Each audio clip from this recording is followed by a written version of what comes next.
ભોજન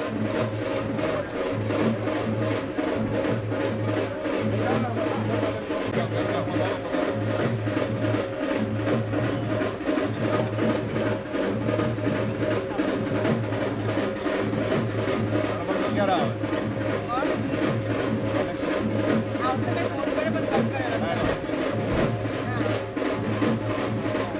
પહેલા ભોજન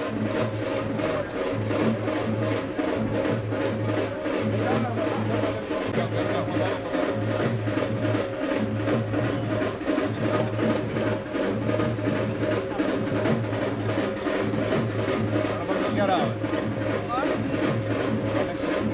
આવશે મેં ફોન કર્યો પણ કટ કર્યો પહેલા ભોજન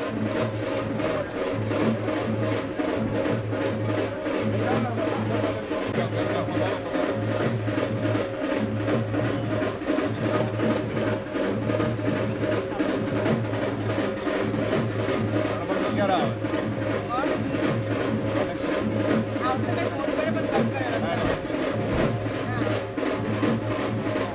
પહેલા ભોજન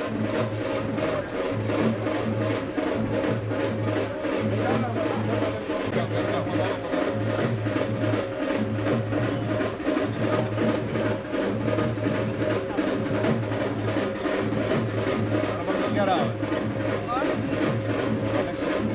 આવશે મેં ફોન કર્યો પણ કટ કર્યો પહેલા ભોજન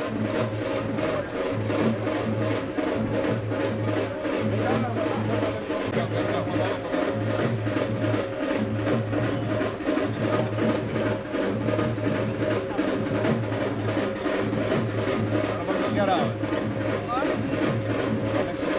કાર્યક્રમના શુભારંભ પ્રસંગે આદરણીય સંતો વિનંતી છે કે તેઓ ગુરુ ગાંધીની બાજુમાં ભારતમાં સંત સંમેલન સમારોહનું ઉદ્ઘાટન માટે ઉપસ્થિત થશે.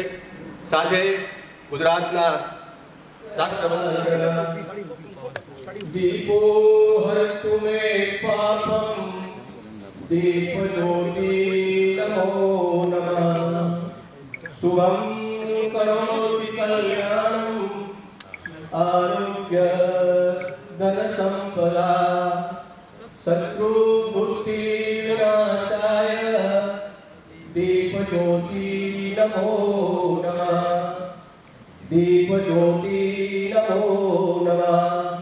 આપણે સૌ તાળીઓ ગણગાટથી આ શુભારંભ પ્રસંગને વધાવીએ.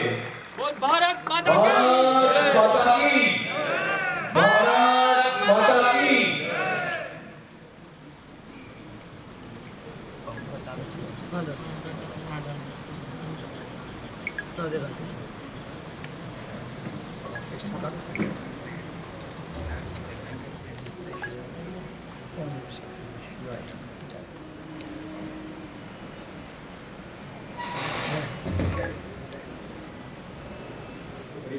દીપ લાગે પૂરું થયું છે.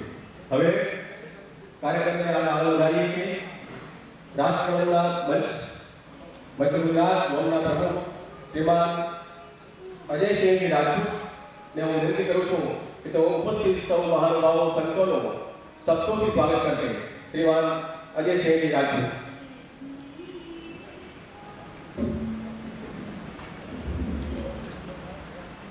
હું અજયસિંહ રાજપૂત સર્વે સંતો આચાર્યશ્રીઓનું હૃદયથી હાર્દિક સ્વાગત કરું છું. આ જે જ્યોત ડીજી વણઝારા સાહેબે પ્રગટાવી છે એની અંદર વણઝારા સાહેબનું એવું માનવું છે કે જ્યાં સુધી સંતોના આશીર્વાદ ના હોય, સંતોનો સાથ ના હોય, એમનો સહકાર ના હોય, ત્યાં સુધી આપણે ભારતને રાષ્ટ્રગુરુ ના બનાવી શકીએ.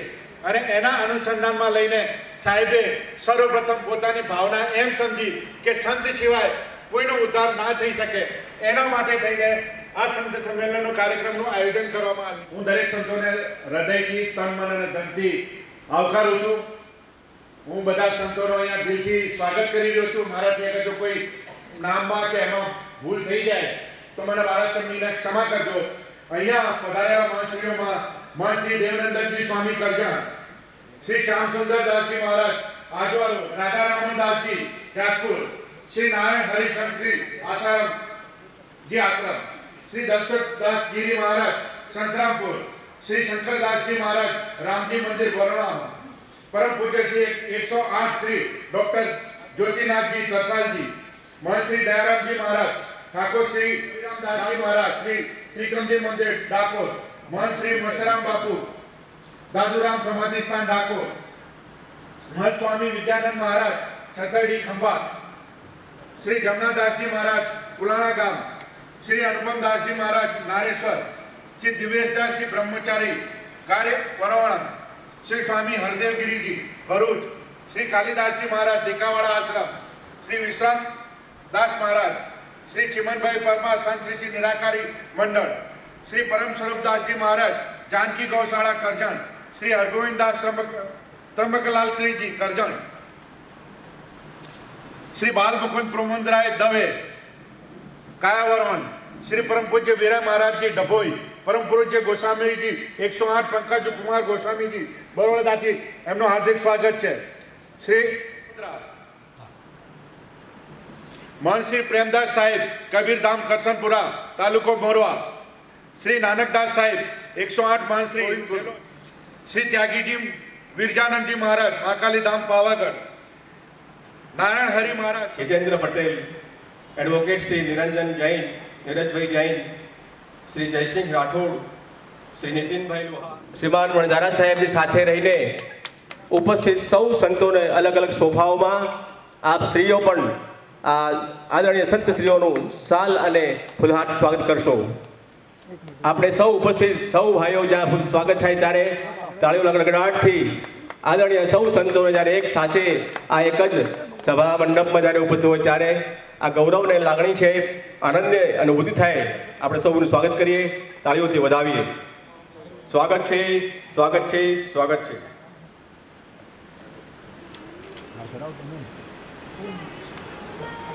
ભારતીય સંસ્કૃતિની જ્યારે વાત આપણે કરતા હતા એની વાત થોડી આગળ વધારીશ। પ્રાચીન સંસ્કૃતિમાં આપણી ભારતીય હિન્દુ સંસ્કૃતિ, ભારતીય સંસ્કૃતિ તમામ સંસ્કૃતિથી અત્યંત પ્રાચીન અને દિવ્ય છે। પ્રાચીન સમયમાં ગુરુઓ એટલે કે ઋષિમુનિઓ ગુરુકુલોમાં સમાજના વ્યક્તિત્વનું નિર્માણ કરતા હતા અને રાજ વ્યવસ્થા ને માર્ગદર્શન આપવાનું કામ પણ ઋષિ મુનિઓ ગુરુઓ કરતા હતા। આપણે ત્રેતાયુગ, દ્વાપરયુગ, સતયુગમાં આપણે શાસ્ત્રોમાં જોઈએ છે, સાંભળ્યું છે, ઇતિહાસ છે કે દરેક રાજ વ્યવસ્થાઓ ગુરુ વંદનાને આભારી હતી। ગુરુ અને ઋષિ મુનિઓના આશીર્વાદથી રાજ્ય સત્તાઓ ચાલતી હતી। એ પ્રાચીન સમયમાં ગુરુકુલોમાં સુસંસ્કૃત વ્યક્તિત્વના નિર્માણ માટે તમામ પ્રકારના શિક્ષણની વ્યવસ્થા હતી। બાળકો, યુવાનો, વિદ્યાર્થીઓને ઘડતર કરવાનું કામ પણ ગુરુકુલો કરતા હતા અને એવા ગુરુકુલો એ સુસંસ્કૃત વ્યક્તિત્વનું નિર્માણ કરી દેશને સમર્પિત કરતા હતા। એના અનેક ઉદાહરણો આપણા શાસ્ત્રોમાં ભર્યા પડ્યા છે। આજે ભારતીય સંસ્કૃતિની સુવાસ, પ્રાચીન મૂલ્યો એ ભૂલાતા જતા રહ્યા છે ત્યારે આપણે આ સૌ સંત સમાજને આદરણીય સંતોના આશીર્વાદથી ફરીથી પુનઃ ભારતને ત્રિમંદિર સંસ્થાની નગરી વડોદરાના આંગણે આવેલું આ ત્રિમંદિર એ ભગવાન શ્રી કૃષ્ણ, ભોલેનાથ અને હયાત તીર્થંકર સિમંદર સ્વામીના ત્રણ મંદિરોનો સમન્વય એટલે કે ત્રિમંદિર। દાદા ભગવાનના શુભાશયથી એમના આશીર્વાદથી આ પવિત્ર જગ્યા, પવિત્ર સ્થળ, પવિત્ર વાતાવરણમાં આપણે સૌ એકત્રિત થયા છીએ ત્યારે દાદાના શ્રી ચરણોમાં પણ કોટી કોટી વંદન કરીએ છીએ। દાદા ભગવાનના વ્યવસ્થા સંસ્થાના વ્યવસ્થાપકોએ આ તમામ વ્યવસ્થાઓ ટૂંક સમયમાં પૂરી પાડવા માટે આપણે સૌને સહકાર આપ્યો છે બદલ એ સૌનો હૃદયપૂર્વક અમે આભાર માનીએ છીએ। કોરોનાની મહામારીનો રોગ જ્યારે બાજુ ભરડો લઈ રહ્યો છે ત્યારે વડોદરાની બહાર આ સુસંસ્કૃત અને પવિત્ર જગ્યાની અંદર આ સંતોનું મિલન એ ખરેખર એ આપણા માટે એક નજરાણું છે। સંતોનું સ્વાગત થઈ રહ્યું છે. દરેક સોફા પર વિરાજમાન સંતોનું આદરણીય વડોદરા સાહેબ સ્વાગત કરી રહ્યા છે. આપણે સૌ એના સાક્ષી રહ્યા છે કે આ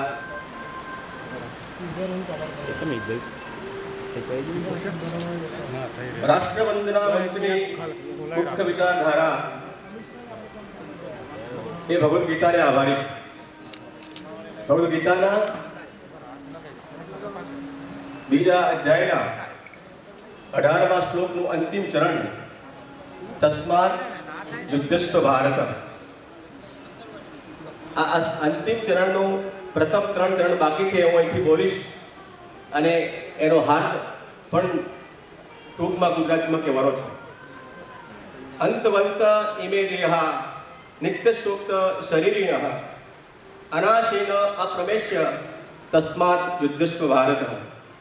આપણે સૌ જાણીએ છીએ મહાભારતનું યુદ્ધ એટલે કે અધર્મની સામે ધર્મની લડાઈ. અને અધર્મનો જ્યારે સમાજમાં હાહાકાર મચી જાય છે, રાજસત્તા અધર્મને સાથ આપીને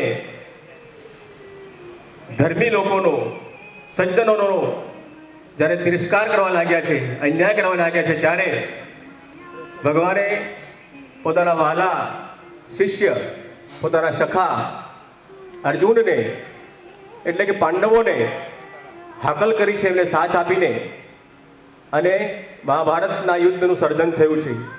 આ મહાભારતના યુદ્ધનું સર્જન થાય છે ત્યારે બંને સેનાઓ સામસામે ઊભી હોય છે. એવા વખતે આ મહાન યોદ્ધા અર્જુન ભગવાન શ્રી કૃષ્ણ પોતાના સારથી હોય છે, એમને વિનંતી કરે છે, કહે છે કે ભગવાન મારા રથને બંને સેનાઓની વચ્ચે લઈ જાઓ. મારે કોની સાથે લડવાનું છે એ હું જરા જોઈ લઉં.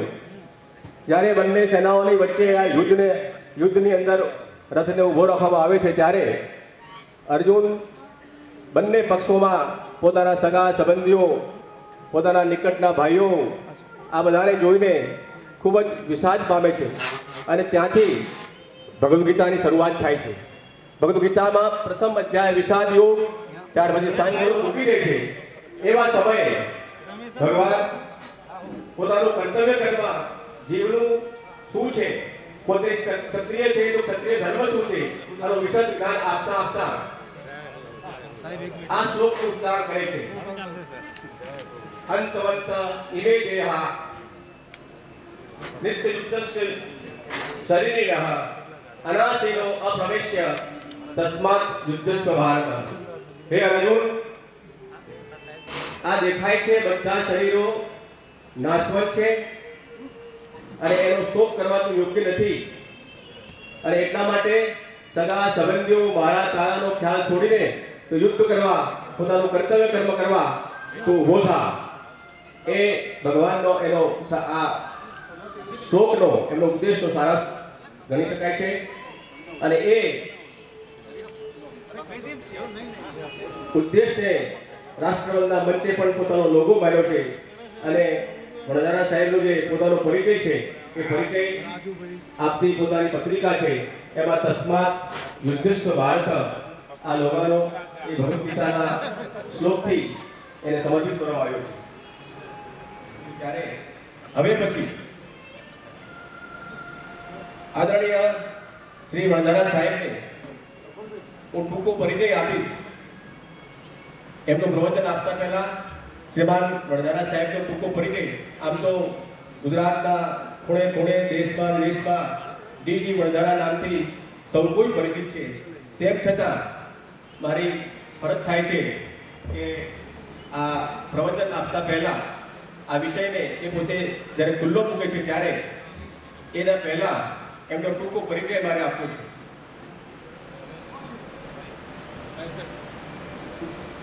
ટૂંકો પરિચય આપવો છે. વડોદરા સંસ્કારી નગરી વડોદરાના આંગણે જ્યારે આપણે સૌ મળ્યા છે ત્યારે મહારાજા સયાજીરાવ ગાયકવાડ યુનિવર્સિટીમાં 1980 પહેલાં એ BA થઈને સમાજ વિજ્ઞાન અને મનોવિજ્ઞાનના વિષયો સાથે એમણે ગ્રેજ્યુએશન પ્રાપ્ત કર્યું. ત્યાર પછી LLB પ્રાપ્ત કર્યું અને 1980ની બેચમાં ગુજરાત સરકારના પોલીસ દળમાં ડીવાયએસપી તરીકે ભરતી થયા. ત્યાર પછી 1987માં ભારત સરકારની સરહદની સેવાઓ એટલે કે આઈપીએસ ઇન્ડિયન પોલીસ સર્વિસ આ કેડરમાં એમનો સમાવેશ થતા દેશના સરહદની સેવાઓમાં એમનો સ્થાપના થતી. એ રાજ્યને એક બાહોશ અને નીડર પોલીસ અધિકારી મળ્યો. આ જ નીડર બાહોશ પોલીસ અધિકારી એટલે ડીજી વડજારા સાહેબ. આપણે લાંબી ઓળખ નથી આપી. આપણે સૌ જાણીએ છીએ કે ગુજરાત પર આતંકવાદી હુમલાઓ થયા. ગુજરાતના નામી મોટા મોટા નેતાઓને જ્યારે આતંકવાદી હિટ લિસ્ટમાં હતા અને એમનો ખાત્મો કરવા માટે ત્યારે આતંકવાદીઓ ઘૂસ્યા. એ આતંકવાદીઓને ખાત્મો બોલાવવા માટે આ બાહોશ પોલીસ અધિકારી ડીજી વડજારા સાહેબે આપ સૌ સંતોના આશીર્વાદને ધ્યાને લેતા એમણે એમનો ખાત્મો કરી ભારતની સંસ્કૃતિ અને ગુજરાતની પવિત્ર ભૂમિનું રક્ષણ કર્યું છે. આપણે સૌ આવો તાળીઓના ગણગણાટથી એમને વધાવીએ. ડીજી વડજારા સાહેબનો પરિચય આપો એટલે સૂર્યની સામે દીવા ધરવા જેવું છે. તેમ છતાં મારે આજે વિનંતી કરવી છે કે એમના માર્ગદર્શન હેઠળથી આજે રાષ્ટ્રવંદના મંચનો આ સંત સંમેલન સમારોહની કડીની અંદર શોભનાની કડીમાં આ ત્રીજો કાર્યક્રમ અહીંયા થઈ રહ્યો છે. ત્યારે આ રાષ્ટ્રવંદના મંચનો ઉદ્દેશ શું છે અને સંત સંમેલનનો વિષય એ પોતાને શ્રી મુખેથી પ્રગટ કરે એવી મારી વિનંતી છે. આજે મેં શ્રી વડજારા સાહેબને હું આમંત્રિત કરું છું કે તેઓ આજે પોતાનું વક્તવ્ય રજૂ કરે. શ્રીમાન ડીજી વડજારા સાહેબ.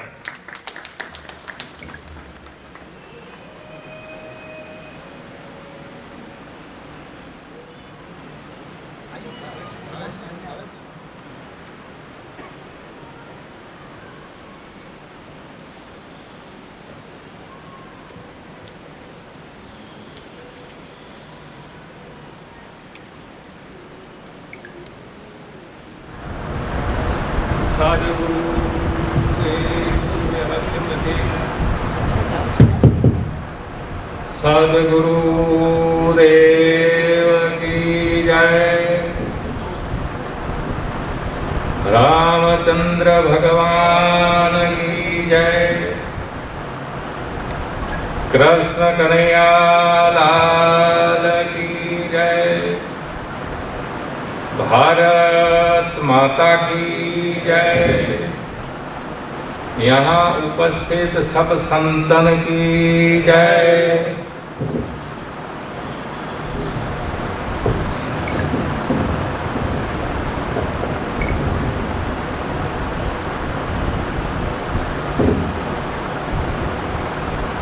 રાષ્ટ્રવંદના મંચ ના અંતર્ગત છેલ્લા એકાદ મહિનાથી ગુજરાત રાજ્યમાં સંત મિલન સમારંભોનું આયોજન કરવામાં આવી રહ્યું છે. સૌ પહેલા સંત મિલન સમારંભનો કાર્યક્રમ સૌરાષ્ટ્રના વિસ્તારના સંત મહાત્માઓ માટે ગોંડલ શહેરમાં રાખવામાં આવ્યો હતો. ત્યારબાદ ઉત્તર ગુજરાતના 6 જિલ્લાઓ માટે મહેસાણા નગરમાં સંત મહાત્માઓનો કાર્યક્રમ હતો. આજે વડોદરા શહેરમાં અહીંયા જણાવવામાં આવ્યું તે પ્રમાણે મેં વડોદરા શહેરમાં અભ્યાસ કર્યો છે અને વડોદરા શહેરમાં મારી સાથે અભ્યાસ કરનારા વધારે તો નહીં પરંતુ કમસે કમ 3 ચહેરા મને દેખાય છે કે જેમણે એક તોફાની વિદ્યાર્થી તો અહીંયા સંત તરીકે મારી સામે બિરાજમાન છે. આજે સંત મહાપુરુષ અહીંયા આપની સમક્ષ ઉપસ્થિત છે.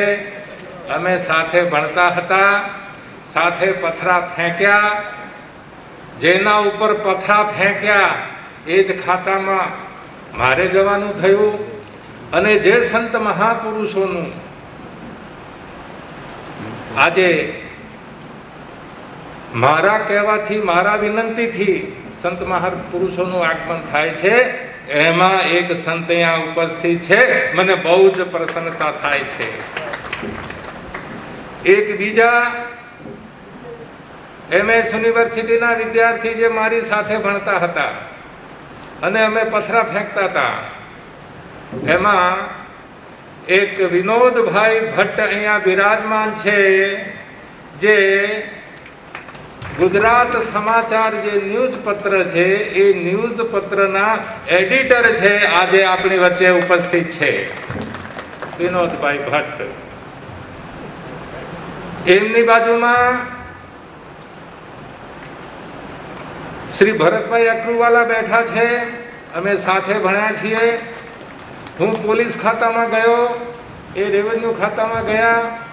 મેં પોલીસ ખાતામાંથી સીધો જેલમાં ગયો, એ રેવન્યુ ખાતામાંથી કલેક્ટર તરીકે રિટાયર થઈ અને આજે લોકોની સેવામાં બિરાજમાન છે એવા ભરતભાઈ અક્રુવાલા અહીંયા ઉપસ્થિત છે. મારે ફક્ત એટલું જ કહેવાનું છે કે વડોદરા એ મારા માટે નવું નથી. વડોદરા શહેરમાં મેં અભ્યાસ કર્યો છે અને વડોદરા શહેરમાં 3 વખત મારી નિમણૂક થઈ છે. સૌ પ્રથમ મારી SP તરીકે નિમણૂક વડોદરા શહેરમાં હતી 1985માં. ત્યાર પછી જ્યારે ભયંકર તોફાનો વડોદરામાં ચાલતા હતા, વિજય બાપુને ખબર છે, જ્યારે ભયંકર તોફાનો વડોદરા શહેરમાં ચાલતા હતા અને કોઈ પણ પોલીસ અધિકારી એ તોફાનોને નિયંત્રણ નહોતા કરી શકતા, એ વખતે 2 વખતે ડીજી વણજારાની DCP તરીકે વડોદરા શહેરમાં નિમણૂક થઈ છે. તો મેં અભ્યાસ અહીંયા કર્યો છે.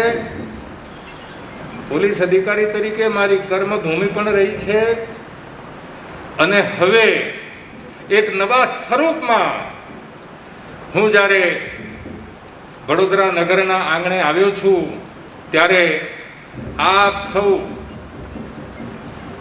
આ મધ્ય ગુજરાતના અલગ અલગ જિલ્લાઓમાંથી આટલી મોટી સંખ્યામાં સંત મહાપુરુષો આપ પધાર્યા છો, તો આપ સૌને મારા કોટી કોટી વંદન છે.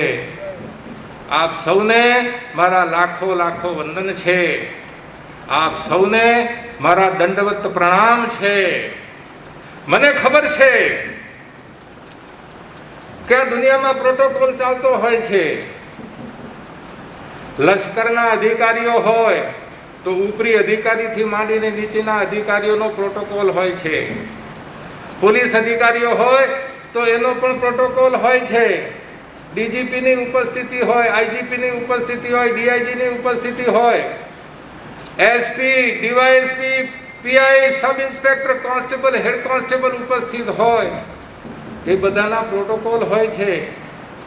મને ખબર છે રાજકીય ક્ષેત્રમાં પણ પ્રોટોકોલ હોય છે.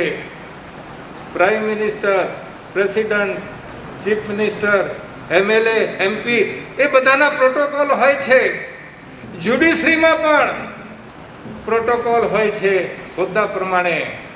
હું જાણું છું કે આપ મહાપુરુષો, આ સંત મહાત્માઓ અહીંયા ઉપસ્થિત થયા છો, આપના પણ પ્રોટોકોલ છે.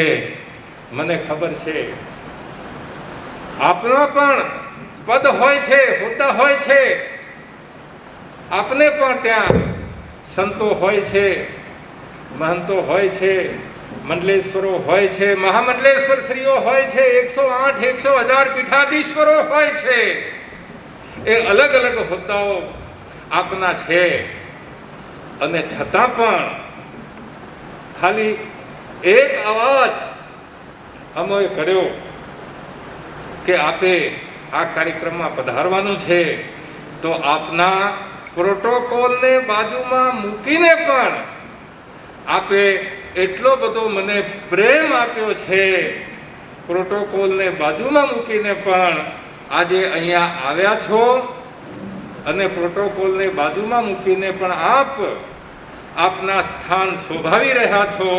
આપે બતાવેલી આ ઉદારતા અને મહાનતા માટે હું ફરીથી આપને નતમસ્તક છું. મને ખબર છે, એવું મને જાણવા પણ ઘણી જગ્યાએ મળ્યું છે કે સંત મહાત્માઓના પ્રોટોકોલના કારણે ક્યારેક આ પ્રકારની જાહેર વ્યવસ્થામાં ક્યારેક અવ્યવસ્થા પણ થઈ જતી હોય છે. અને આપ સૌ આ બધી વસ્તુઓ બાજુમાં મૂકીને આપ અહીંયા બિરાજમાન છો. મારું હૈયું ગદગદિત છે અને આપે બતાવેલી આ ઉદારતાના કારણે મને એવું લાગે છે કે આ ભારત દેશ, ભારતની સભ્યતા, ભારતની સંસ્કૃતિ અને ભારતના સનાતન ધર્મનું ભાવિ ઉજ્જવળ છે. બાકી તો નાની નાની બાબતોમાં આપણે જો ઉલઝાયેલા રહીએ તો મોટા કામ આપણાથી થાય નહીં. જ્યારે નાની બાબતોને બાજુમાં મૂકીને એક ધ્યેય સિદ્ધિ માટે કોઈ નીકળી પડે છે તો સમજી લેવાનું કે સફળતા એમના ચરણ ચૂમશે. જે પણ ઉદ્દેશ સાથે આ થોડા છેલ્લા કેટલાક સમયથી સંત મહાત્માઓ સાથે આ મિલન સમારંભોનું આયોજન થઈ રહ્યું છે, તો એ હું આપને ટૂંકમાં જણાવીશ. વિષય બહુ વિશાળ છે. હું વાત કરીશ અને પૂરી કરીશ ત્યાં સુધીમાં આપને લાગશે કે વિષય બહુ જ વિશાળ છે અને છતાં પણ ઘાઘરમાં સાગર ભરવી પડે એ પ્રમાણે ટૂંકમાં મારા વિષયને હું આપની સમક્ષ વ્યક્ત કરીશ. સામાન્ય જે સભાઓ હોય છે, સામાન્ય જે સભામાં સંત મહાપુરુષો આવતા હોય છે અને ત્યાં જે ચર્ચાઓ થતી હોય છે, ભાષણો થતા હોય છે, એ ભાષણોનો આ વિષય આપણી પાસે નથી. આજનો સંત મિલન સમારંભનો જે ઉદ્દેશ છે, આપે પત્રિકામાં વાંચ્યો હશે કે આધુનિક ભારતની રાજ્ય વ્યવસ્થા અને સમાજ વ્યવસ્થામાં સંતોનું સ્થાન, સંતોની ભૂમિકા, સંતોની સમસ્યાઓનું નિરાકરણ અને ભાવિ સંકેત, આ એક વિષય લઈને હું સંત મહાપુરુષો સમક્ષ જાઉં છું અને મારો વિષય મૂકું છું. મારો વિષય એ મારો છે એમ હું કહેતો નથી. આ વિષય તો આપણા સૌનો છે. મેં ફક્ત વિશ્લેષણ કર્યું છે. મારી પાસે મારું તો ફક્ત વિશ્લેષણ છે. બાકી તો બધું જ આ દેશમાં, આ શાસ્ત્રોમાં, આ દેશના ઇતિહાસમાં આ બધી વસ્તુઓ છે જ. નવું હું કંઈ જ કહેતો નથી.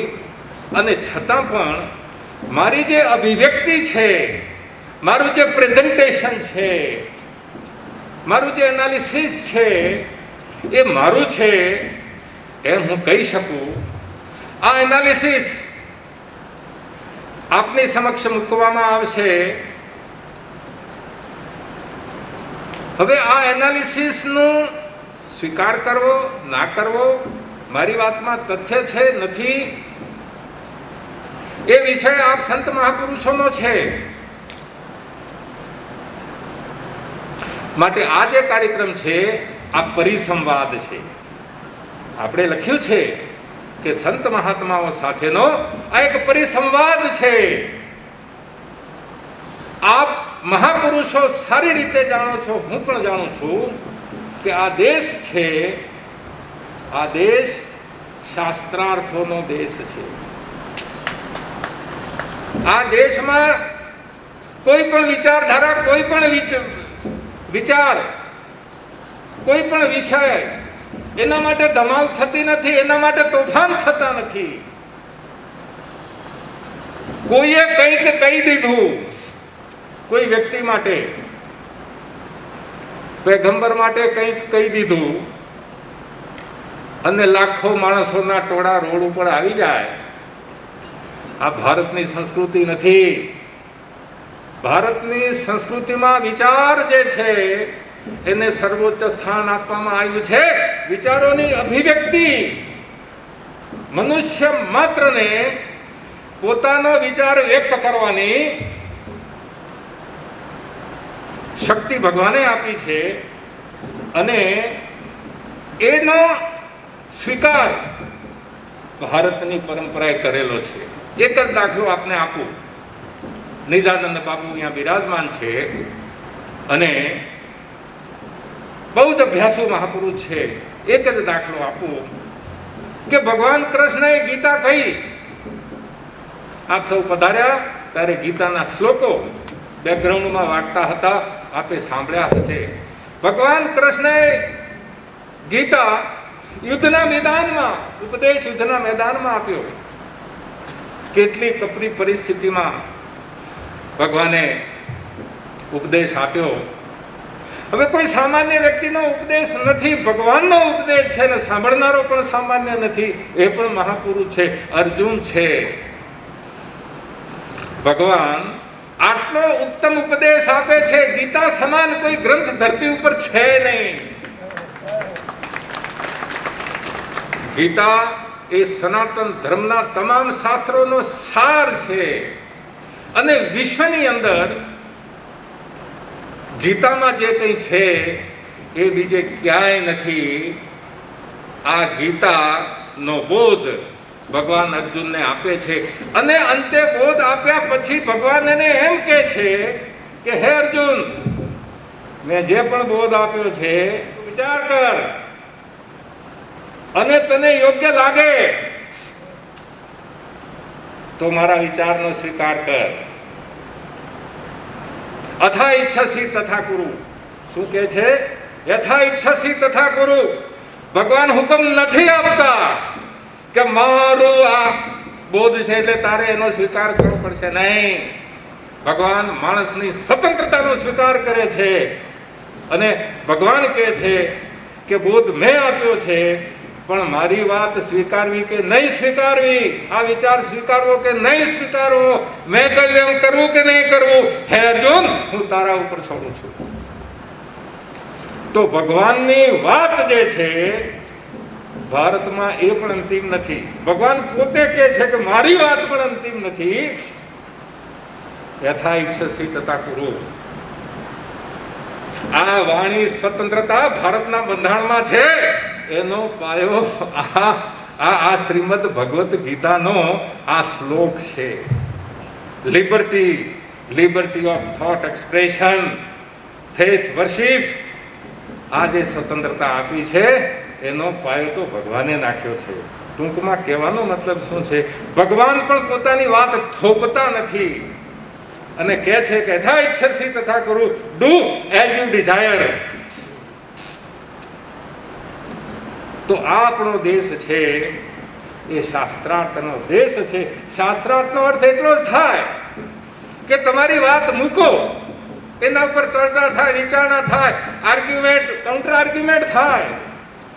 એ વિચાર સ્વીકારવો કે ન સ્વીકારવો એ સામેવાળાના ઉપર આધાર રાખે છે. આ આપણી શુદ્ધ અને શ્રેષ્ઠ પરંપરા છે. India is a country of debate, discussion and arguments. અહીંયા ધમાલ તોફાન કરનારાઓ માટે કોઈ સ્થાન નથી. નિજાનંદ બાપુ, અહીંયા ભગવાન કૃષ્ણની પણ ટીકા મહાપુરુષો કરી શકે છે. અહીંયા ભગવાન રામની પણ ટીકા થઈ શકે છે. અહીંયા શિવજીની પણ ટીકા થઈ શકે છે. અહીંયા કોઈ પણ પીર પૈગંબરની પણ ટીકા થઈ શકે અને એના માટે કોઈએ રોડ ઉપર આવવાની આવશ્યકતા નથી. અને એ વસ્તુ ન જાણતા હોય તો હવે જાણી લેવી પડશે. તો મારી વાત જે છે આપ સમક્ષ હું મૂકું છું. આધુનિક ભારતની રાજ્ય વ્યવસ્થામાં અને સમાજ વ્યવસ્થામાં સંતનું સ્થાન, એની ભૂમિકા એની સમસ્યાઓ શું નિરાકરણ હોઈ શકે અને શું ભાવિ સંકેત છે. હવે આધુનિક ભારતની જ્યારે આપણે વાત કરીએ તો મારે કમ્પેરિઝન કરવું પડશે. આધુનિક ભારતની વ્યવસ્થાને પ્રાચીન ભારતની વ્યવસ્થા સાથે મારે કમ્પેરિઝન કરવું પડશે. આજે સંતનું શું સ્થાન છે ને ભૂમિકા છે એ જો આપણે જાણવું હોય તો આ દેશમાં અતીતમાં ભૂતકાળમાં સંતોના પૂર્વગામી કોણ હતા? ઋષિઓ હતા. આ દેશમાં કાળગણના જે છે એ યુગોમાં થાય છે. શરૂઆત થાય છે સતયુગથી. હવે સતયુગમાં ઋષિઓ હતા, ત્રેતા યુગમાં પણ ઋષિઓ હતા, દ્વાપર યુગમાં પણ ઋષિઓ હતા.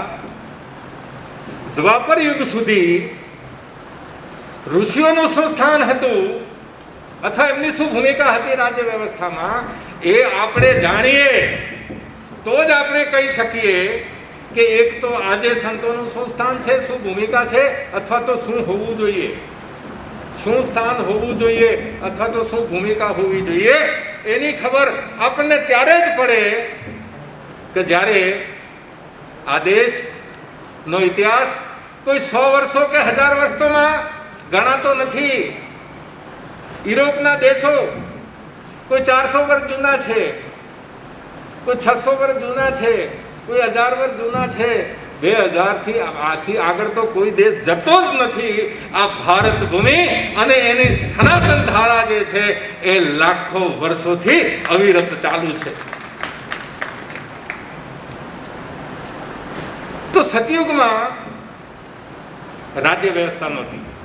એક વસ્તુ આપણે આ શાસ્ત્રો કહે છે, હું કહેતો નથી. સતયુગમાં રાજ્ય હતું જ નહીં. સતયુગમાં રાજા હતો જ નહીં.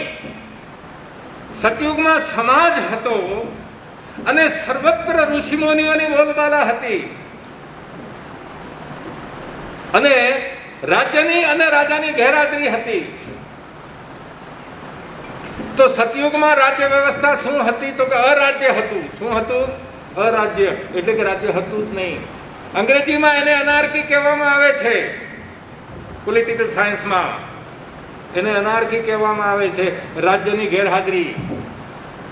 તો રાજ્ય રહિત સમાજ હતો, રાજ્ય વ્યવસ્થા હતી જ નહીં. તો સમાજને કોણ ચલાવતું હતું? સમાજને ઋષિઓ ચલાવતા હતા. કોણ ચલાવતા હતા? ફક્ત ઋષિમુનિઓનું સામ્રાજ્ય એ વખતે હતું. ઋષિમુનિઓ રાજા નહોતા. ઋષિ જ હતા, મુનિ જ હતા. રાજા અને રાજ્ય વ્યવસ્થા નહોતી. એક બહુ જ પ્રસિદ્ધ શ્લોક છે આ વાતને સિદ્ધ કરવા માટે. ન રાજ્યમ ન ચ રાજા આસીત ન દંડ્યો ન ચ દાંડિકઃ ધર્મેણ એવ પ્રજાઃ સર્વાઃ રક્ષંતિ સ્મ પરસ્પરમ. આ એક પ્રસિદ્ધ શ્લોક છે અને આ પ્રસિદ્ધ શ્લોકની એવો એનો અર્થ થાય છે. બંકાબેન અમારા બેન, મારા બેન થાય છે અને અહીંયા બ્રહ્માકુમારીમાં દીદી તરીકે પ્રસિદ્ધ છે. બંકાબેન સાથે બેસીને આ બધી ઘણી ચર્ચાઓ અમે કરેલી છે. તો આ શ્લોકનો એવો અર્થ થાય છે કે ન રાજ્યમ, રાજ્ય હતું જ નહીં. ન રાજ્યમ ન રાજા આસીત, રાજ્ય પણ નહોતું અને રાજા પણ ન હતા. ન દંડ્યો ન દાંડિકઃ,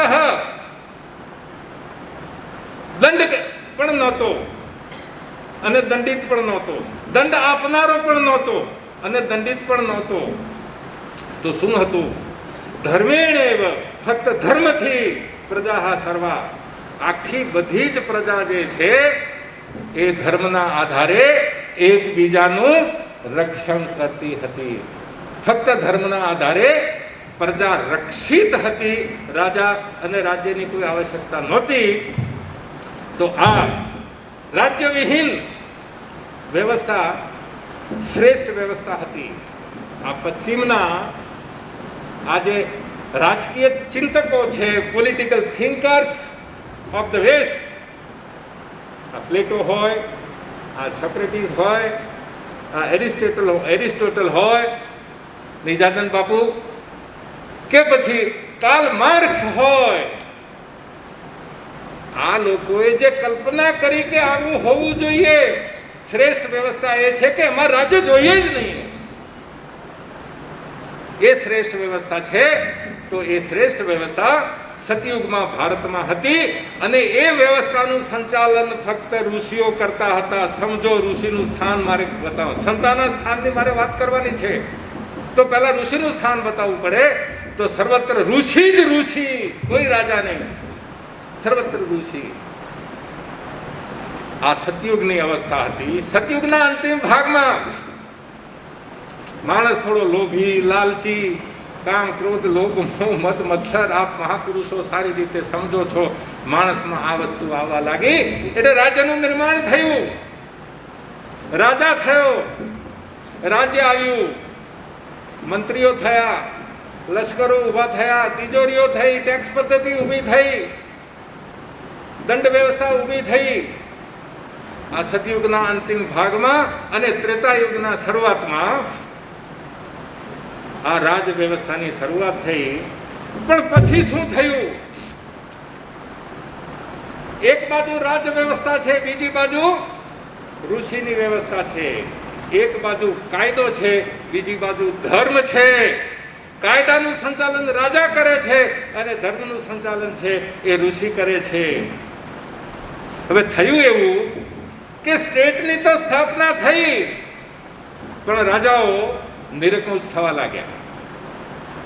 રાજાઓ નિરંકુશ થવા લાગ્યા. ન્યાય, નીતિ, સત્ય, ધર્મના આધારે રાજ્ય કરવાના બદલે રાજાઓ નિરંકુશ થવા લાગ્યા.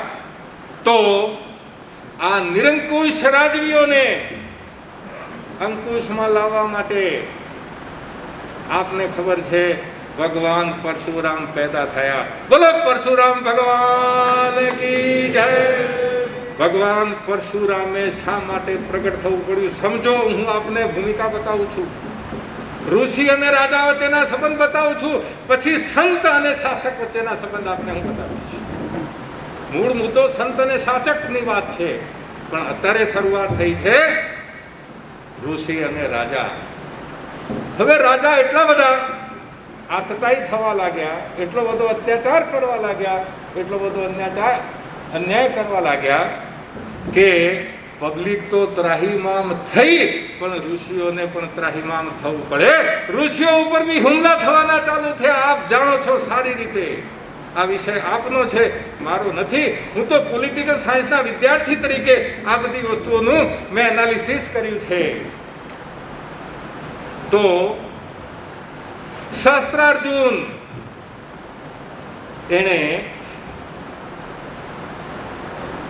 ઋષિ જમદગ્નિનો જે આશ્રમ છે એ સળગાવી નાખ્યો. ઋષિ જમદગ્નિના દીકરાઓ છે એમની હત્યા કરી નાખી. એટલું જ નહીં, બાકીના જે ઋષિઓ હતા એમના ઉપર પણ અત્યાચાર ચાલુ થયા. તો પરશુરામની પરશુ જે છે એ સક્રિય થઈ. આ ધરતીને 21 વખત નિયક્ષત્રિય કરવામાં આવી છે. આપ જાણો છો, આ ઇતિહાસ છે, આપ જ જાણો છો. હું તો ખાલી ઈશારા કરું છું કે આવું આ દેશની અંદર થયું છે. તો ઋષિ છે એ ધર્મ સત્તાનો વાહક છે, રાજા છે એ રાજ સત્તાનો વાહક છે. હવે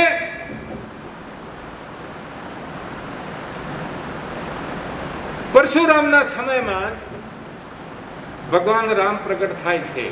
એ પણ વાત આપ સારી રીતે જાણો છો. મારે તો ખાલી એંગલ જ બતાવવાનો છે, એંગલ છે એ જ બતાવવાનો છે.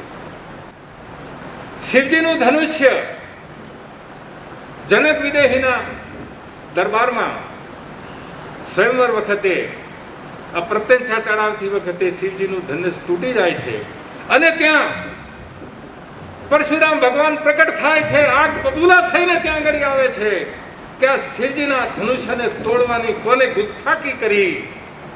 એ વખતે લક્ષ્મણ ત્યાં આવે છે અને બહુ જ ગરમા ગરમ ચર્ચા લક્ષ્મણ સાથે થાય છે. પરશુરામ ગુસ્સે થાય છે, એને એમ લાગે છે કે આને પણ હું પૂરો કરી નાખું. એ વખતે ભગવાન રામ વચ્ચે પડે છે. સમજો મહત્વની વાત છે આ. ભગવાન રામ વચ્ચે પડે છે. ભગવાન રામ હાથ જોડીને ઊભા છે. પરશુરામને ભગવાન આ રીતે હાથ જોડીને ઊભા છે અને કહે છે કે હે પ્રભુ પ્રસિદ્ધ, હે પ્રભુ પ્રસન્ન થાઓ. આ જેની સાથે આ જે માણસ આપની સાથે વાત કરે છે એ લક્ષ્મણ છે, એ મારો નાનો ભાઈ છે અને હું દશરથ પુત્ર રામ છું.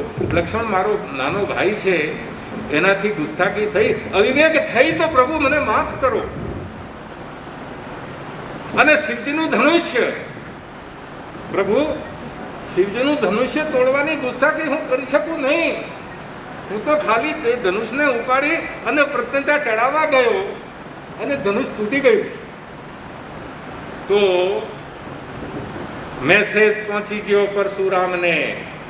પરશુરામ ભગવાનને મેસેજ પહોંચી ગયો કે જે અન્યાયી અત્યાચારી જે રાજવીઓ હતા, રાજાઓ હતા અને એના કારણે મારે હથિયાર ઉગામવું પડ્યું.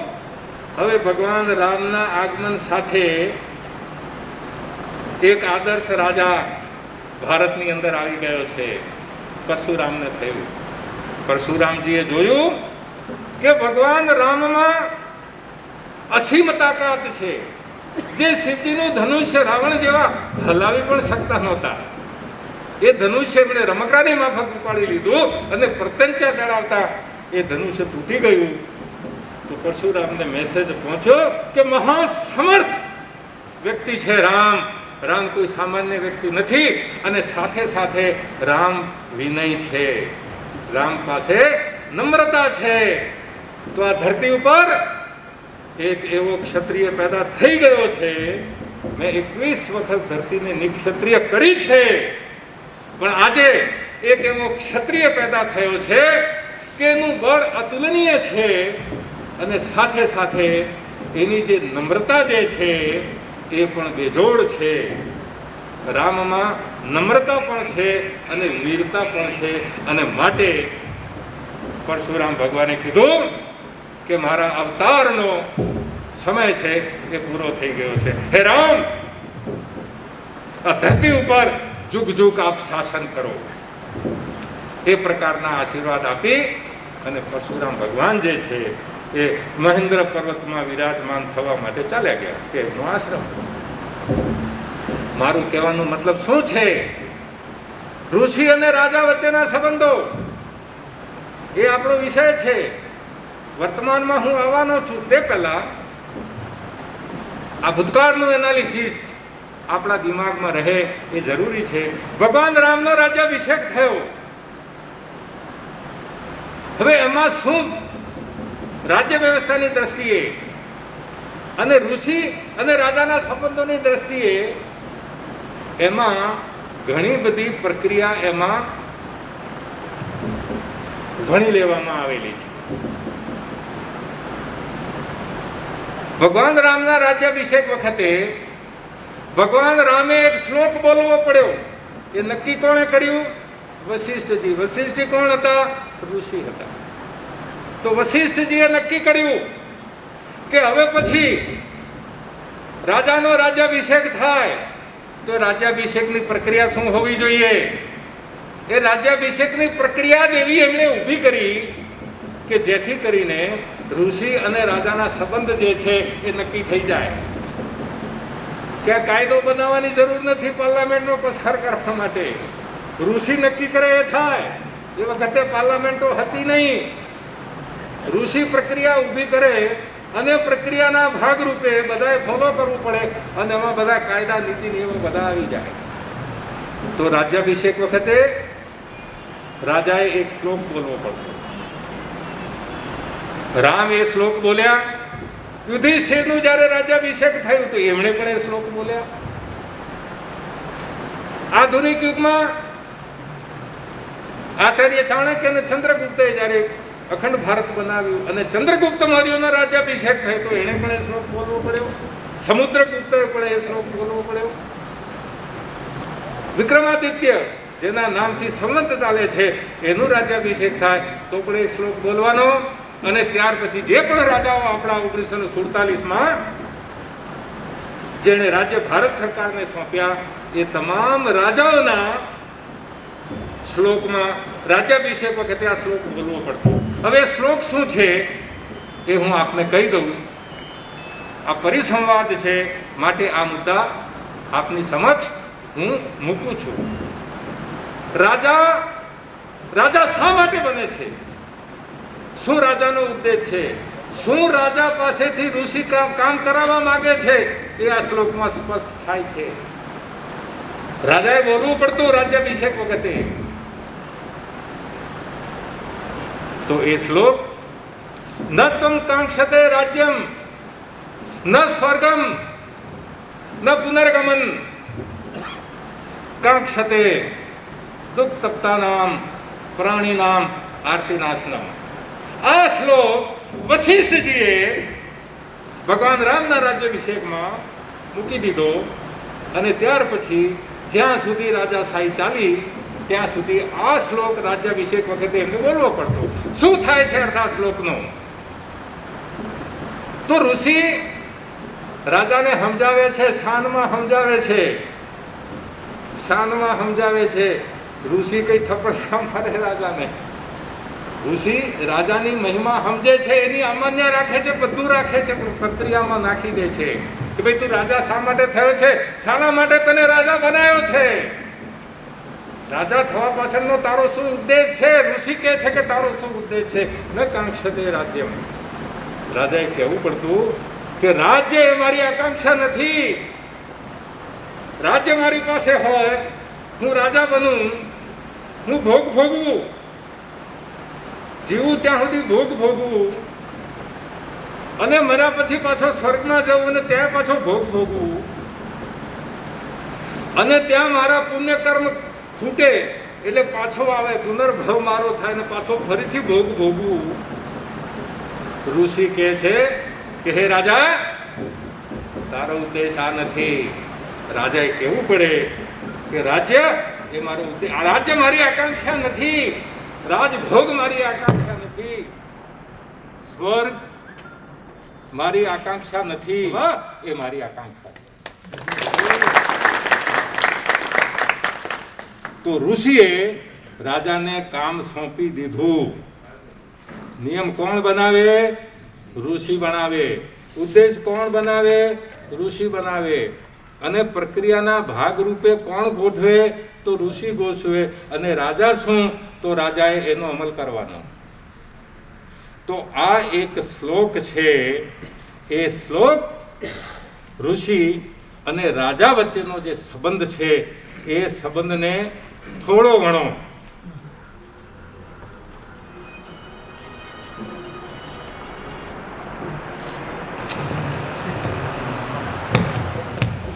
ચલો આપ સૌ મહાત્માઓને અહીંયા ઉપસ્થિત સૌને મારા ફરીથી વંદન છે કે લાઇટ ગઈ છતાં પણ અવ્યવસ્થા ઊભી ના થઈ. બાકી ઘણી વખતે તો શું થાય છે કે સામાન્ય માણસોના પબ્લિકના કાર્યક્રમ હોય તો લાઇટ તો બહારથી જાય પણ અંદરની પણ લાઇટ જતી રહે અને લોકો ક્યાં બેઠા છે એનો ખ્યાલ બી રાખે નહીં અને અવ્યવસ્થા ઊભી કરી નાખે. આ સંત મહાપુરુષોની સભા છે. આ કોઈ સામાન્ય વસ્તુ નથી. આ સંત મહાપુરુષોની સભા છે. આ સભા છે. આ કોઈ સામાન્ય કોઈ મેળાવડો નથી કે સામાન્ય મળવાનું નથી. આ સભા છે અને સભાનું સન્માન કરવું એ તમામ સભાસદની ફરજમાં આવે છે. અને સૌ શાંતિથી બિરાજમાન રહ્યા એ બદલ આપને ફરીથી મારા ખૂબ ખૂબ વંદન છે. તો રાજાને ઉપદેશ આપી દીધો કે દુઃખ મુક્તિ એ જ તારું કામ છે, બીજું કોઈ તારું કામ નહીં. જો જરા આડોવડો થયો, પ્રજાનું કલ્યાણ, પ્રજાનું કલ્યાણ એ જ તારો ઉદ્દેશ છે. આ શ્લોકનું બીજું મહત્વ આપને હું કહું. આ શબ્દ તો મેં વાપર્યો આંસુ લૂછવા. દુઃખથી પીડિત માણસો અને પ્રાણીઓના આંસુ લૂછવા એ રાજા કહે છે કે મારો ઉદ્દેશ છે. પણ ઋષિએ જે શબ્દ મૂક્યો છે એ તો ભયંકર શબ્દ મૂક્યો છે. એણે લૂછવાનું નથી કીધું. ઋષિએ એમ કીધું છે, રાજાએ પ્રતિજ્ઞા લેવી પડે કે દુઃખથી પીડિત માણસોના આંસુઓનો નાશ કરવો એ મારો ઉદ્દેશ છે. નાશ કરવો એટલે શું? રાજાએ એવી પરિસ્થિતિ ઊભી કરવી પડે કે પ્રજામાં કોઈ પણ દુઃખી થાય જ નહીં, પીડા થાય જ નહીં, તો આંસુ આવે જ નહીં. પીડા થાય જ નહીં તો આંસુ આવે જ નહીં. આંસુ આવે અને પછી તમે લૂછો, તેનો અર્થ થયો કે દુઃખી તો થયો ને, માટે આંસુ આવ્યા ને. એટલે દુઃખી તો થઈ ગયો, આંસુ આવ્યા. આંસુ ન લૂછવા એના કરતા તો આંસુ લૂછવા એ મોટી વસ્તુ છે. પણ આંસુ આવ્યા જ કેમ? આટલી ઊંચી કલ્પના વિશ્વમાં કોઈએ કરી નથી. વિશ્વની કોઈ રાજ વ્યવસ્થાની અંદર આ ઋષિએ આપણને જે બતાવ્યું છે એવું ક્યાંય મારા ધ્યાનમાં તો આવ્યું નથી.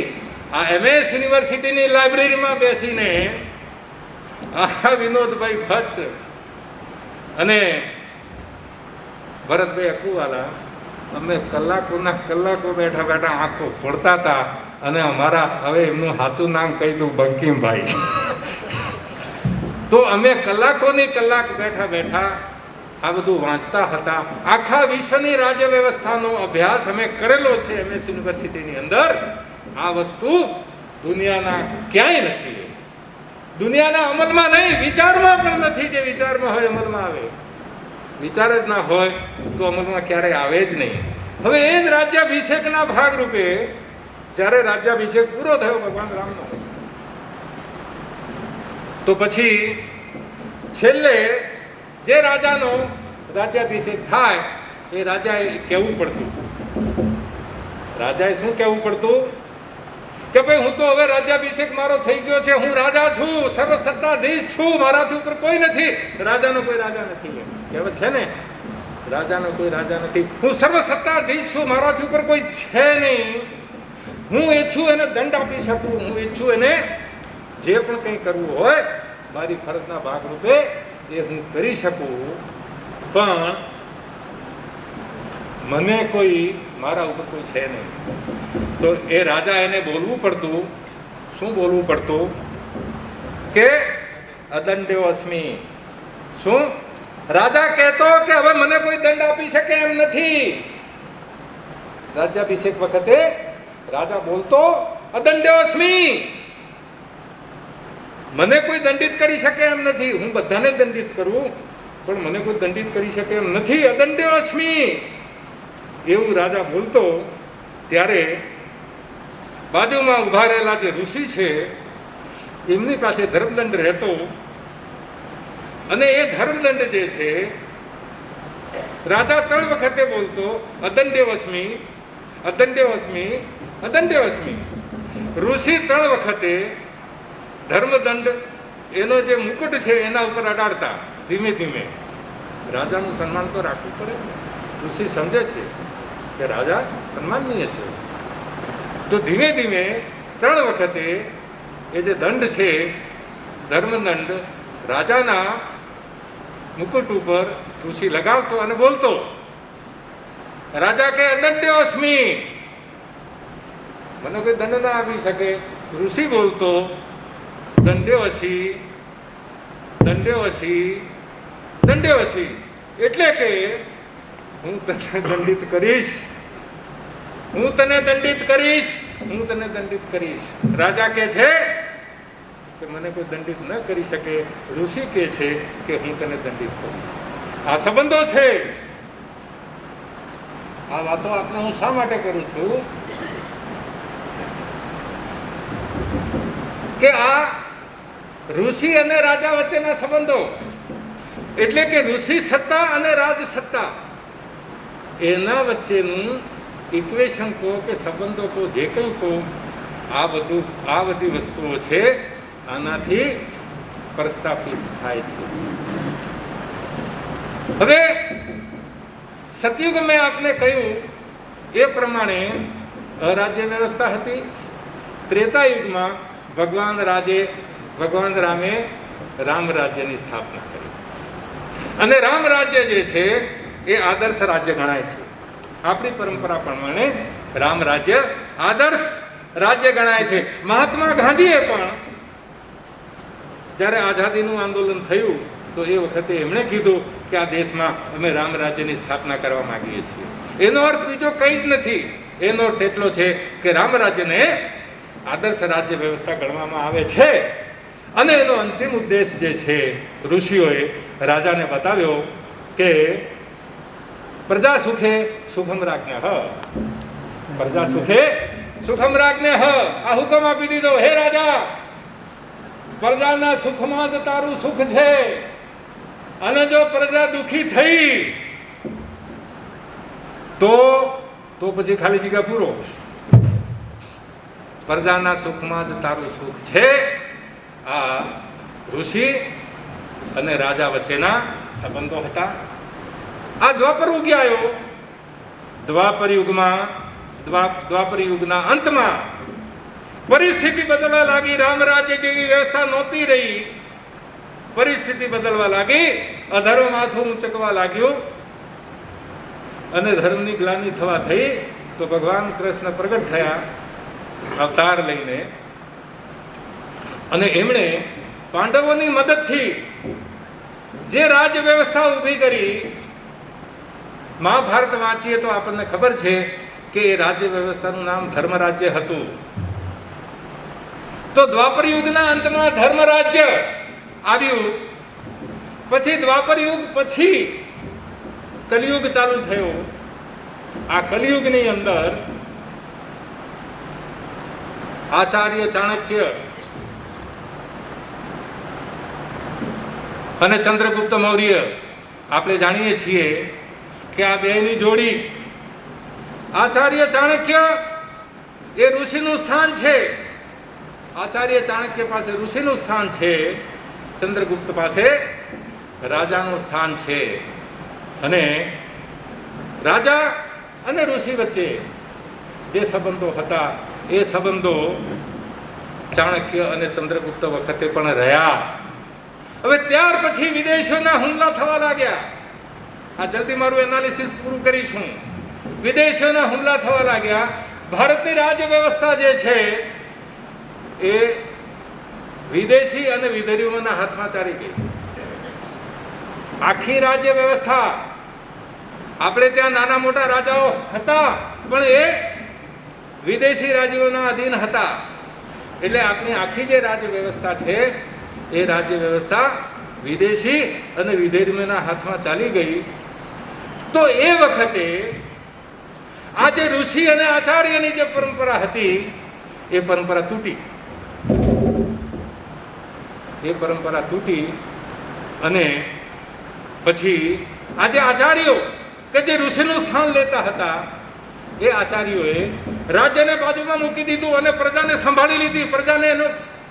પ્રજા પાસે પહોંચી ગયા કે ભાઈ રાજા તો વિદેશીઓ બેઠા છે, હવે રાજ્ય વ્યવસ્થા અલગ છે, સમાજ વ્યવસ્થા અલગ છે. અમે સંત તો અમારું કામ અલગ છે, હવે ત્યાં અમારું કામ નથી ઉપજતું. ત્યાં તો સંત મહાપુરુષોએ વિદેશી રાજ્ય વ્યવસ્થાને બાજુમાં રાખી અને સીધી પ્રજાને પાસે ગયા અને ભારતના લોકોને સાચવી લીધા. જ્યારે રાજ્ય વ્યવસ્થા નબળી પડી ત્યારે જે સંત વ્યવસ્થા છે એણે આ દેશને રક્ષિત કર્યો હતો. સંત વ્યવસ્થા એ 5 આચાર્યોના આપને હું નામ આપીશ, ખાલી શોર્ટમાં આગળ વધીશું. 5 આચાર્યો કે જે રાજ્ય વ્યવસ્થા બીજાઓ પાસે ગઈ તો આ 5 મહાપુરુષો, સનાતન ધર્મના 5 મહાપુરુષોએ રાજ્ય વ્યવસ્થાને બાજુમાં મૂકી અને સમાજ વ્યવસ્થાને પકડી લીધી અને આપણને બધાને બચાવી લીધા. એ 5 મહાપુરુષો કોણ હતા? શંકરાચાર્યજી, રામાનુજાચાર્યજી, માધવાચાર્યજી, નિંબાર્કાચાર્યજી, વલ્લભાચાર્યજી વિરાજમાન છે. વલ્લભાચાર્યના સદેહે વિરાજમાન છે અહીંયા. તો મહાન 5 આચાર્યો જે હતા, ચાણક્ય આચાર્ય ચાણક્ય રાજસત્તા સંભાળે છે, પણ વિદેશી આવી ગયા. કોણ આવી ગયા? વેદાનંદજી બાપુ સારી રીતે જાણે છે. આરબો ઉતરી આયા, તુર્કો ઉતરી આયા, મુગલો ઉતરી આયા અને અંગ્રેજો ઉતરી આવ્યા. આ બધા ઉતરી આવ્યા. તો એક બાજુ તો રાજ્ય સમાજ વ્યવસ્થાને આચાર્યોએ સંભાળી લીધી. એ 5 સનાતન ધર્મના જે સંપ્રદાયો છે એમાંથી હજારો સંપ્રદાયો આજે ઊભા થયા છે, પરંતુ આ દેશ બચી ગયો. ધર્મ ભલે સંપ્રદાયમાં વહેંચાયો, પણ પ્રજા બચી ગઈ, અને પ્રજા બચી ગઈ એટલે દેશ બચી ગયો. તો આને આપણે શું કહીશું? તો પરરાજ્ય વ્યવસ્થા. શું? પરરાજ્ય. સતયુગમાં શું હતું? અરાજ્ય. ત્રેતાયુગમાં શું હતું? રામ રાજ્ય. દ્વાપર યુગમાં શું હતું? તો ધર્મ રાજ્ય. અને ચાણક્ય અને ચંદ્રગુપ્તની જોડી પછી કઈ રાજ્ય વ્યવસ્થા આવી? તો પરરાજ્ય. શું આવ્યું? પરરાજ્ય. વિદેશીઓનું શાસન આપણે ત્યાં આવ્યું. 1947માં આઝાદીનો જંગ ખેલાણો અને હવે સ્વરાજ્ય આવ્યું. શું આવ્યું? તો આધુનિક યુગમાં આપણી પાસે સ્વરાજ્ય છે. હવે આચાર્યોએ જેવી રીતે આ દેશને બચાવ્યો, એવી રીતે મહાન ગુરુઓએ પણ ક્યાંક ક્યાંક બહુ સારા પ્રયોગો કર્યા. ફક્ત 4 મહાન ગુરુઓના આપને હું નામ આપીશ. દક્ષિણમાં માધવાચાર્ય, જે 5 આચાર્યમાંના એક છે. માધવાચાર્ય હરિહર અને બુક્કા નામના 2 ભાઈઓ, કે અલાઉદ્દીન ખિલજીની ફોજ આમને ઉઠાવી ગઈ હતી દિલ્હીમાં, એમને મુસલમાન બનાવી દીધેલા. આ 2 ભાઈઓ પડતા ઉછળતા પાછા આવ્યા દક્ષિણ ભારતની અંદર. એમને માધવાચાર્ય મળ્યા ત્યાં. આ 5 આચાર્યો પૈકી એક માધવાચાર્ય એમને મળ્યા. એમને હિંમત આપી, પાછા એમને હિન્દુ બનાયા. એમને કીધું કે હિન્દુ શાસન તમે ઊભું કરો. તો આ હરિહર અને બુક્કા રાય, આ 2 ભાઈ હતા. એને હુક્કા અને બુક્કા એવું ટૂંકમાં કહેવામાં આવે છે. આ હરિહર અને બુક્કા રાય નામના 2 ભાઈઓ મુસલમાન થઈ ગયેલા હતા. એમને પાછા હિન્દુ બનાયા અને વિજયનગર સામ્રાજ્યની, હિન્દુ વિજયનગર સામ્રાજ્યની સ્થાપના કરી. હિન્દુ વિજયનગર સ્થાપના કોણે કરી? માધવાચાર્ય. આ હરિહર અને બુક્કા મહાન યોદ્ધા હતા, પણ એમની પાસે વિઝન નહોતું. વિઝન કોણે આપ્યું? માધવાચાર્ય, સાયણ માધવાચાર્ય. એમણે એમને વિઝન આપ્યું અને દક્ષિણ ભારતને 300 વર્ષ સુધી જો કોઈ સલામત રાખ્યું હોય, આ મુગલોથી દક્ષિણ ભારતને કોઈ સલામત રાખ્યું હોય, તો આ વિજયનગરના એમ્પાયરે સલામત રાખ્યું. અને આ વિજયનગરના એમ્પાયરના મૂળમાં માધવાચાર્ય છે. માધવાચાર્ય. હા, હું સંબંધ બતાવું છું રાજા અને ઋષિના. હવે માધવાચાર્ય છે એ તો એમનું કામ જ કરતા હતા, પણ હરિહર અને બુક્કા રાય, છેલ્લે કૃષ્ણદેવરાય, એ મહાન આદર્શ રાજા વિજયનગર સામ્રાજ્યના થયા, ત્યાં સુધી ત્યાંના રાજાઓએ આ માધવાચાર્ય અને એમની જે ગાદી છે એ ગાદીને નતમસ્તક રહી અને રાજ કર્યું છે. બીજો દાખલો શિવાજી મહારાજનો. શિવાજી મહારાજે જે કંઈ પરાક્રમો કરી બતાવ્યા, એમાં સમર્થ ગુરુ રામદાસનો મોટો રોલ છે. આપ બહુ સારી રીતે જાણીએ, આપ જાણો છો. શિવાજી મહારાજની જે તલવાર ચાલી, એવું કહેવાય છે શિવાજી મહારાજ માટે કે काशी की कला जाती, मथुरा मस्जिद होती, यदि शिवाजी महाराज नहीं होते तो सुन्नत सबकी होती. આ શિવાજી મહારાજે આ મુગલોને આ દક્ષિણના ભાગમાં પગ પેસારો કરવા ના દીધો. પહેલા વિજયનગરના સમ્રાટોએ પેસવા ના દીધા. માધવાચાર્યને યશ આપવો જોઈએ. આપના આશીર્વાદથી આ હિન્દવા સામ્રાજ્ય ઊભું થયું છે. હું આપની જોડીમાં મૂકું છું. સામ્રાજ્ય એના સંતો પરમાત્માનું છે. આ શાસન તને હું પાછો આપું. આ સંબંધો રાજા અને ઋષિ વચ્ચેના સંબંધો મધ્યપ્રદેશમાં વીર છત્રસાલ તો શિવાજી મહારાજ પાસે જેમ એમના ગુરુ પ્રાણનાથ મહામતી પ્રાણનાથ મહાપુરુષો તો નામ એનું જાણતા જ હશો, બીજા કોઈ મિત્રોને ખબર ના હોય. આજે એ મહામતી પ્રાણનાથ છે. એ મહામતી પ્રાણનાથ નો ગુજરાત સાથે નાતો છે. મહામતી પ્રાણનાથ અને પછી એ સંન્યાસી થઈ ગયા અને સંન્યાસી થઈ અને મહામતી પ્રાણનાથ તરીકે પ્રખ્યાત થયા મધ્યપ્રદેશમાં. અને મધ્યપ્રદેશમાં આજે હિન્દુઓ સલામત એક છેલ્લો દાખલો આપી દો અને પછી આધુનિક સમયમાં હું આવી જાઉં છું. ગુરુ ગોવિંદસિંહ જ્યારે અત્યાચાર થવા લાગ્યો હિન્દુસ્તાન ઉપર, આખો ઇતિહાસ મારે આપણે કહેવો નથી, પણ આ દેશના સંતો શસ્ત્ર હાથમાં લઈ લે છે. ભગવાન પરશુરામે શસ્ત્રો હાથમાં લીધા, આપણે જાણીએ છીએ, પેદા થયા અને ઉત્તર ભારત સલામત રહ્યું. એનો યશ કારણ કે એમના ગુરુએ આજ્ઞા કરી, એમને પોતે શસ્ત્ર હાથમાં લીધું. તો ગુરુ છે. આ જો આ શરૂઆતથી આ તંત્ર અત્યાર સુધીમાં આ તંતુઓ આપણા સુધી પહોંચે છે. છેલ્લે નેતા છે એ કોણ હતા? મહાત્મા ગાંધી. મહાત્મા ગાંધી. હવે મહાત્મા ગાંધી એ આડી અવડી વાતોને આપણે બાજુમાં મૂકીએ, આપણે સારું સારું રાખીએ, કાંકરા બાજુમાં ફેંકીએ. બાપુ મારા એનાલિસિસ પ્રમાણે મહાત્મા ગાંધી સંત હતા. એ કોંગ્રેસ પાર્ટીના 4 આનાના સભ્યો પણ નહોતા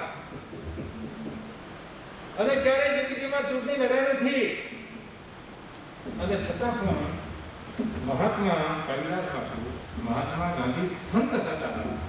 એ મહાત્મા ગાંધીનો પ્રભાવ રાજ્ય વ્યવસ્થા ઉપર હતો. રાજ્ય વ્યવસ્થા ઉપર એમનો આ તો વૈજ્ઞાનિક વાત છે. આપણે ઋષિઓને યાદ કરીએ છીએ, સતયુગના, ત્રેતાયુગના, કલિયુગના, દ્વાપરયુગના, આ તો આપણા આજકાલની વાત છે ને. એમનો પ્રભાવ હતો રાજ્ય વ્યવસ્થા ઉપર, એમનો પ્રભાવ જેમના થકી પ્રાપ્ત થયો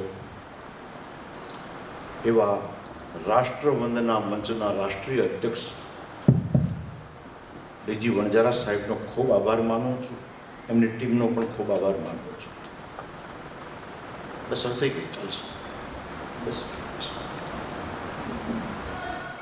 વાણી અને વર્તન મારા બ્રહ્મચારી સદગુરુદેવ પુરુષોત્તમ લાલજી મહારાજ કહેતા, કાયમના માટે કહેતા, સદાના માટે કહેતા કે આપણે સાધુ સંતોએ આ 4 બાબતનું બહુ ધ્યાન રાખવું પડશે. આપણા આચાર, વિચાર, વાણી અને વર્તન જેના એક હોય એને મારા સદગુરુ એમ કહેતા, એને સંત કહેવાય, એને સાધુ કહેવાય અને એવા સાધુઓને દંડવત પ્રણામ કરાય. આચાર, વિચાર, વાણી ને વર્તન. તો આચાર એ શું છે? શું આચાર? સત્ય, દયા, તપ અને પવિત્રતા. એના અનુરૂપ વિચાર હોય અને એના અનુરૂપ વાણી હોય અને સત્ય, દયા, તપ અને પવિત્રતાને નિભાવવા માટેનો વ્યવહાર હોય અને સાધુ કહેવાય. આચાર્ય શું? આપણા વેદ, ઋગ્વેદ, યજુર્વેદ, સામવેદ, અથર્વવેદ. આચાર એટલે શું? એના માટે વિચારવાનું છે. હમણાં જ સાહેબે વાત કરી સતયુગ, ત્રેતા અને કલયુગ. આ 4 એના માટે જે વિચારે અંકુશ થોડી વાર એને સીતારામ કરતો રહે, હાથીને રાધેશ્યામ રાખે. આપણે બધા એ કામ કરવાનું છે. અને હું તો સાહેબને કહું છું, સાહેબે કીધું કે કોઈ સત્તા માટે આ કાર્ય નથી, પણ સંસ્કૃતિના જતન માટે. સત્તા, સંપત્તિ ને શસ્ત્ર, સત્તા, સંપત્તિ ને શસ્ત્ર, એનો ઉપયોગ જો સંસ્કૃતિ માટે જે ના કરે તો એવા શેતાનોની આ દેશમાં સાહેબ જરૂર નથી. ભારતના સંવિધાન, આપણું સંવિધાન કોના આધારે જોઈએ? આપણું સંવિધાન વેદ આધારિત આપણું સંવિધાન જોઈએ. આપણા સંવિધાનમાં વૈદિક પરંપરા ખંડિત થતી હોય તો એ સંવિધાનની કલમોને આપણે હટાવી દેવી પડે. સાહેબ કહેતા હતા अगर 3 तलाक के बारे में कुरान में लिखा होगा तो हम दखल अंदाजी नहीं करेंगे. हाँ એવું કીધું સરકારે પણ કીધું, સુપ્रीम कोर्ट ने કીધું अगर 3 तलाक के बारे में कुरान में आदेश दिया है तो हम दखल अंदाजी नहीं करेंगे. मैंने बोला बहुत अच्छी बात है. अगर आप कुरान का सम्मान करते हो तो हमारे वेद में लिखा है गाओ विश्व माता, गाय विश्व की माता है. तो गौ माता को राष्ट्र माता घोषित करने में इन लोगों को तकलीफ क्या है? મને બીજી વડદારા સાહેબે કહ્યું છે અને કાલિદાસ મહારાજે નિર્ણય પણ કરી લીધો છે. હું આપ સર્વે સંતોના ચરણમાં વંદન કરીને કહું છું કે ભલે સાહેબ ના પાડતા હોય પણ સાહેબ હું આપને આદર્શ સાધુ સંતોના તરીકે આપને કહું છું કે અગર સીધી तरह से आपको बुलाते हैं અને આપણે બધા જેટલા જાણીએ છીએ ને બીજી વડદારા સાહેબને આપણે એના કરતા સૌથી વધુ કોણ જાણે ખબર છે? હે ઉપર બે બેઠા છે સમજ્યા? આપણે જે સમજીએ છીએ, આપણે જેટલા વડદારા સાહેબને જાણીએ છીએ એના કરતા હજારો ઘણા ઈ ઉપર બે બેઠા બે કોણ? હું તો નામ દઉં તો કે વાંધો નથી. એ આદરણીય મોદી સાહેબ અને અમિત શાહજી એ જ્યારે આ દેશમાં ભારે ગુજરાતમાં હતા અને તીદી સાહેબ એન્કાઉન્ટરો થાય હે રામચંદ્ર ભગવાન કી જય. અને હું આ સાથે સાથે હું વંદન કદાચ એમ કે એમ કરું ને નતમસ્તક થઈને પણ સાહેબ એમ કહું કે સાહેબ એને એવી ગુપ્ત માહિતીઓ હજી આજ દિન સુધી વડોદરા સાહેબે જગતમાં ભારતમાં ક્યાંય વ્યક્ત કરી નથી. હે 9 વર્ષ એના માટે મેં સાહેબ એક હમણાં એક લીટી બનાવી નાખું. એ લીટી બોલી અને પછી મારી વાણીને વિરામ. નવ માસ તમે અજરમાં ગુજાર્યા, નવ માસ તમે સાહેબ અજરમાં ગુજાર્યા. એ ધર્મ હિન્દુ રે સનાતન ધારી રે એ વણજારા તમારી હે વાતડી રે જી, હે વણજારા તમારી વાતડી રે જી. એ કરે ભરોસો એ મને એ તમે આ ઉતરો હવે મેદાનમાં.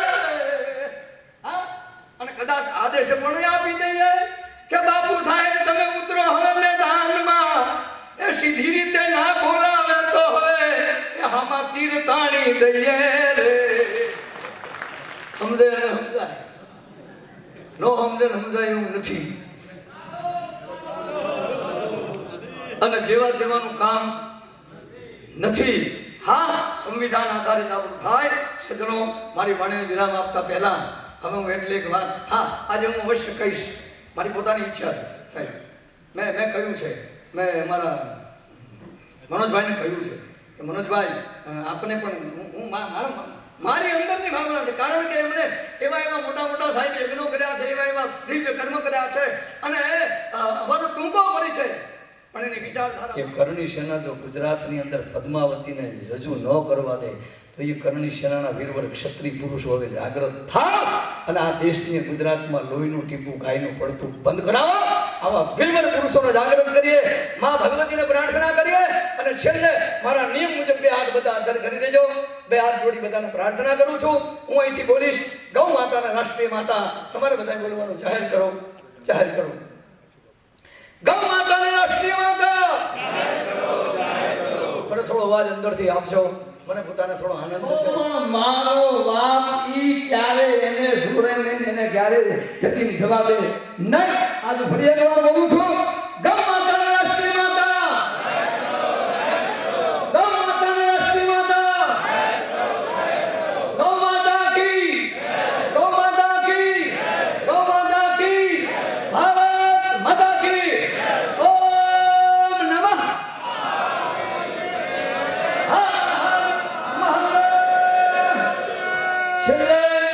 ताजा कलम जिसके हृदय में गौ गंगा गायत्री और गीता के प्रति प्रेम हो और जिसके हृदय में भारत वर्ष को हिंदू राष्ट्र घोषित करने की तमन्ना हो, ऐसे वीरवर पुरुषों को ही हमारे आनंद आश्रम देकावाड़ा आने की परमिशन है, औरों को आने की मनाही है।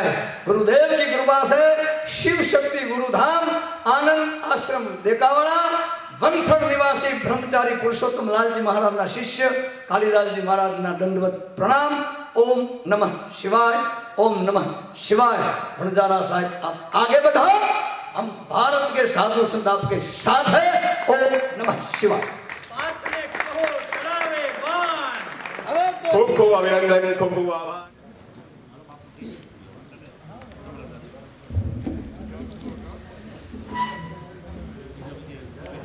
श्री कृष्ण शरणम मम, श्री कृष्ण शरणम मम, श्री कृष्ण शरणम मम। गुरु गोविंद दोनों खड़े किनको लागू में पाए, बलिहारी है इन गुरु की जिनने गोविंद दियो दिखाए। अत्रे साक्षात तीर्थ समान विराजमान प्रत्येक साधुगण, संत समाजश्रीओ અને મહાનુભાવો, મહાવિભૂતિઓ, આપ સૌને મારા સાક્ષાત દંડવત પ્રણામ કરીને આપની પ્રેરણાથી, આપની કૃપાથી આજે આપણા દેશના એક એવા વીરલા, એક યોદ્ધા કે જેમના સાક્ષાત્કાર કરવાનો, અનુભવ કરવાનો એક વિશેષ આનંદ, જેમના માટે કદાચ શબ્દો ઓછા પડી શકે, কিন্তু રાજ્ય રાષ્ટ્રવંદના મંચના રાજ્ય અધ્યક્ષ સ્વાગત કરી રહ્યા છે. આપણે સૌ તાળીઓના ગણગણાટથી વધાવી આ રાષ્ટ્રવંદના મંચની અંદર જ્યારે આવી અને જ્યારે જરા સાહેબ જરા કરી રહ્યા છે ત્યારે હું સાહેબનું પણ સન્માન કરું છું. સાહેબ આવા કાલિદાસ બાપુ પણ સન્માન કરો છો. વડોદરા સાહેબનું કેસ ઉડાડીને સન્માન કરી રહ્યા છે. શિવાય, ઓમ નમઃ શિવાય. गौ माता की जय, गौ माता की, गौ माता की। ओम नमः शिवाय। परम मित्र कहूं तो साधी अभ्यासी એટલે પણ મારા મિત્રે એક શબ્દ કીધો, તે શબ્દ મને યાદ કરવો પડશે એટલે કહું કે આપણે બધા સંપ્રદાયવાદમાં બેસી ગયા. વાડામાં જીવવાની આદત પશુઓની હોય તેની જગ્યાએ આપણે પશુની જેમ આપણા વાડામાં જીવતા થઈ ગયા. સનાતન હિન્દુ ધર્મની ધરોહરને નુકસાન કરી દીધું. સનાતન ધર્મમાં બધાએ એક થવાની જરૂર છે. સર્વ સંત અહીંયા બધા જ સંપ્રદાયના ભેગા છે. મૂળ 100 સંપ્રદાય, 100 સંપ્રદાયમાંથી અત્યારે તો કેટલા થઈ ગયા હવે ગણવું અઘરું થઈ જાય. કારણ કે એક સંપ્રદાયનું નામ લો તો ત્યારે 27 ફાટા 25 ફાટા થઈ ગયા હોય. એટલે સંપ્રદાયો વધી ગયા છે, પણ સંપ્રદાય ભૂલી જઈએ. અહીંયા આગળ તમને આમંત્રિત કરવામાં આવ્યા છે અને પ્રોગ્રામ શું હતો? રાષ્ટ્રવંદના મંચ છે અને રાષ્ટ્રવંદના મંચ ડીજી વંજારા સાહેબ દ્વારા ચલાવવામાં આવે છે. ના મંચ પાછળ આજે સંત સભાનું આયોજન એવું હતું કે આધુનિક ભારતમાં જે વર્ષોથી ચાલતી પરંપરા છે હિન્દુસ્તાનની, કે સંતોનું મહત્ત્વ રાજકારણમાં પ્રત્યક્ષ નહીં પણ એક દંડ સ્વરૂપે હોવું જોઈએ અને સંતોનું અને ધાર્મિક નેતાઓનું મહત્ત્વ વધે અને સંતોને અને તેમની તકલીફો આ સરકાર સમજે અને તેમના જીવનના અંદર જે કંઈ બી કે નવા કાયદા જે કંઈ બી બનાવતા હોય તેમાં સંતોના ઓપિનિયનનું ધ્યાન લેવામાં આવે. આ વાત ઉપર આજે વિચારી અને આજે અત્યારે જે સંમેલન હતું એમાં ગૌ માતાના એને લઈને બી ઘણી ચર્ચાઓ થઈ છે. શું કહેશો એને લઈને? હિન્દુસ્તાનના વિષયોની વાતો આવે ત્યારે સૌથી પહેલાં ગૌ ગંગા ને ગાયત્રી આવે. એ કોમન વસ્તુ છે. કારણ કે ગૌ માતા એ રાષ્ટ્રમાતા જાહેર કરવું એ દરેક હિન્દુ સંતની પહેલેથી માગણી છે અને આ માગણી પૂર્ણ થાય તેવી દરેકની અપેક્ષા છે. અને તે જ એક સાચી ભાવના છે કે સાચું હિન્દુ રાષ્ટ્ર રચવું હશે તો દરેક ધર્મના લોકોએ ગૌની રક્ષા કરવી. આપનું નામ? ડૉક્ટર જ્યોતિર્નાથ.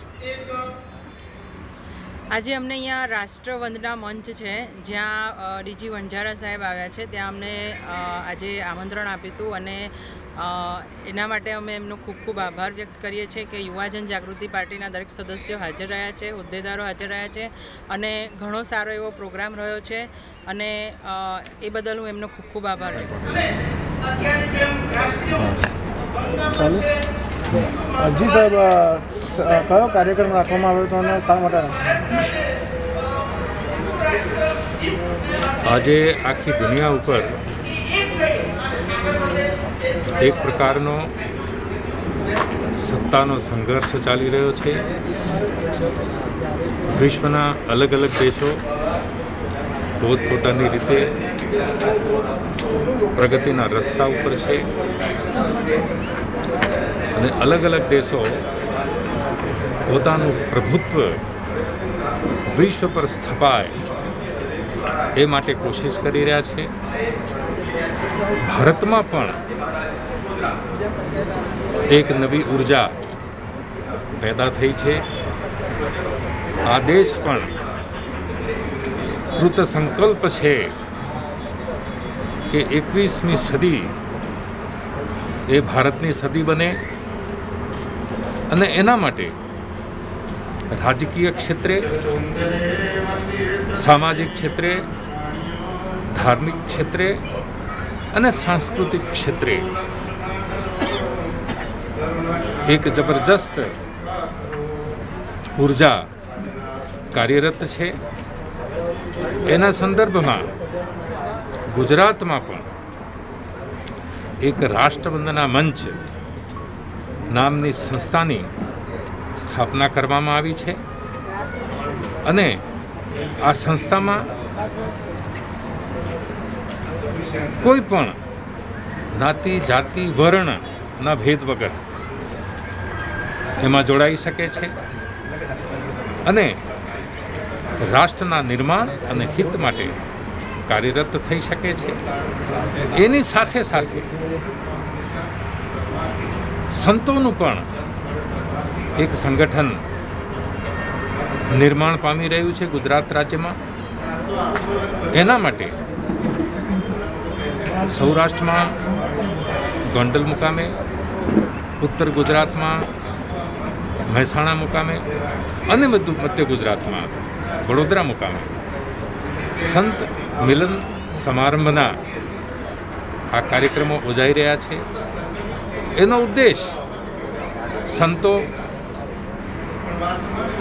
અલગ અલગ સંપ્રદાયોમાં હોવા છતાં પણ એક મંચ ઉપર આવે, સંતો સંગઠિત થાય અને દેશને મહાન દિશા આપવા માટે તત્પર થાય. એ ઉદ્દેશને ધ્યાનમાં રાખીને આજે વડોદરા શહેરમાં સંત મિલન સમારંભનું આયોજન કરવામાં આવ્યું હતું. મોટી સંખ્યામાં મધ્ય ગુજરાતના સંત મહાત્માઓ ઉપસ્થિત રહ્યા હતા અને આ ઉપસ્થિતિ દરમિયાન દૃઢ નિર્ધાર કરવામાં આવ્યો છે કે સંપ્રદાય તો રહે પરંતુ સંપ્રદાયવાદ જાય અને સંપ્રદાયોના સ્થાને ધર્મ પ્રસ્થાપિત થાય.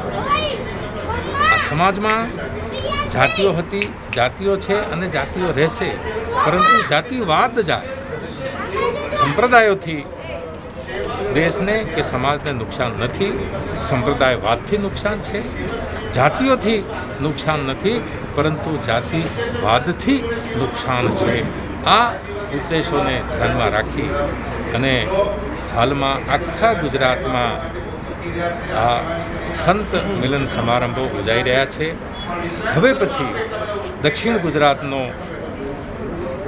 કાર્યક્રમ સુરતમાં થશે, ત્યાર પછી કચ્છમાં થશે અને અમદાવાદ શહેરમાં થશે અને પછી રાજ્ય કક્ષાએ સંતોનું સંગઠન ઊભું થશે. ગુરુ વંદના મંચ નામનો એક મંચ આવિષ્કાર લેશે અને તમામ સંત મહાત્માઓ આ મંચ ઉપર એકઠા થશે અને મેં અગાઉ કહ્યું તે પ્રમાણે ભારત 21મી સદીને પોતાની સદી બનાવે, ભારત મહાસત્તા બને અને ભારત વિશ્વગુરુ બને, એ ભાવના સાથે આજનો કાર્યક્રમ યોજાયો. ભારત માતા કી ભારત માતા કી કાર્યક્રમ છે એને લઈને જે યુવાનો છે આપણા દેશના, એને કોઈ ખાસ મેસેજ આપવા માંગો છો? આપણા દેશના યુવાનો એને હું એટલું કહીશ કે યુવાનો વ્યસનના રવાડે ચડે નહીં, વ્યસનથી મુક્ત થાય, રાષ્ટ્રવાદની અને માનવતાના વાદની ખુમારી લઈને રાષ્ટ્રના નિર્માણ માટે લાગી જાય, એ મારો યુવાનો માટેનો સંદેશ છે. આ સંમેલનમાં ગાયો હત્યાને લઈને પણ ચર્ચા થઈ છે, શું કહેશો એનું? હિન્દુ સમાજ સમક્ષ એવા ઘણા મુદ્દાઓ છે. ગૌ હત્યાનો પણ એક મુદ્દો છે, અને લવ જેહાદ છે એ પણ મુદ્દો છે, ધર્માંતરણ છે એ પણ મુદ્દો છે. સમાજમાં સમરસતા પ્રસ્થાપિત થાય, એકતા પ્રસ્થાપિત થાય એ પણ મુદ્દો છે. તો આ તમામ મુદ્દાઓ જે છે, જે સમાજને સ્પર્શે છે, ધર્મને સ્પર્શે છે અને રાષ્ટ્રને સ્પર્શે છે, એ તમામ મુદ્દાઓ સંત સમાજ પોતાના હાથમાં લે છે અને રાષ્ટ્રવંદના મંચ અને ગુરુ વંદના મંચના અંતર્ગત રાષ્ટ્ર નિર્માણના કામમાં લાગી જવા માટેના ઉદ્દેશ સાથે આ કાર્યક્રમ યોજાયો.